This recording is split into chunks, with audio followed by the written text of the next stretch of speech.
안녕하십니까? 책꾸미입니다. 오늘 대법원에서 근로자 임금 체계에 큰 영향을 미칠 수 있는 중요한 판결이 나왔습니다. 조건부로 지급되는 정기상여금도 통상임금에 포함된다는 내용인데요. 통상임금이란 무엇이고 이번 판결이 우리 삶에 어떤 영향을 줄지 쉽게 풀어서 설명드리겠습니다. 먼저 통상임금이란 무엇인지 알아보겠습니다. 통상임금은 근로자가 매달 받는 임금 중에서 정기적이고 일률적으로 지급되는 금액을 뜻합니다. 이 금액은 연장근로, 야간근로, 휴일근로 수당을 계산할 때 기준이 되는 금액입니다. 쉽게 말해 통상임금이 높아지면 우리가 받는 수당의 금액도 늘어나게 된다는 이야기입니다. 그동안 대법원은 통상임금에 포함되려면 임금의 고정성이 중요하다고 봤습니다. 즉, 조건 없이 고정적으로 받을 수 있는 금액만 통상임금에 포함되었는데요. 이번 판결은 고정성과 상관없이 조건부 상여금도 포함될 수 있다고 본 것입니다.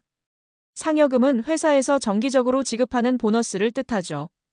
예를 들어 특정 근무 조건을 충족했을 때 받는 보너스도 이제는 통상임금에 포함된다는 겁니다. 이번 판결은 노동자와 기업 양쪽에 중요한 영향을 미칠 것으로 보입니다. 먼저 노동자들에게 어떤 변화가 생길지부터 알아보겠습니다. 조건부 상여금이 통상임금에 포함되면 노동자들이 받는 법정 수당 금액이 늘어날 가능성이 큽니다.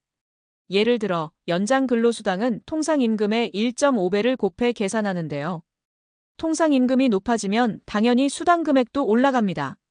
이 판결로 인해 과거에 적게 받은 수당이 있었다면 이를 돌려받을 수도 있습니다. 노동자들에게는 상당히 긍정적인 변화가 될 수 있는 겁니다.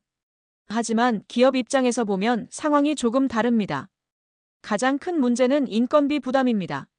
조건부 상여금을 통상임금에 포함하게 되면 기업이 지급해야 할 수당 금액이 늘어나기 때문입니다.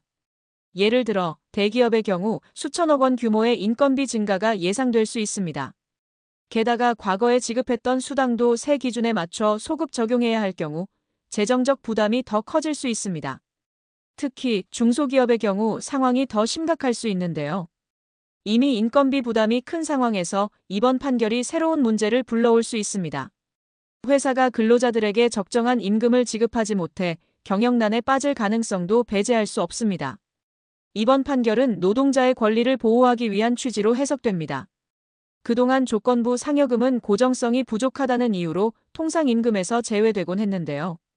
이로 인해 일부 노동자들은 정당하게 받아야 할 수당을 충분히 받지 못했다고 주장해왔습니다. 이번 판결은 이러한 문제를 바로잡으려는 의미를 담고 있습니다.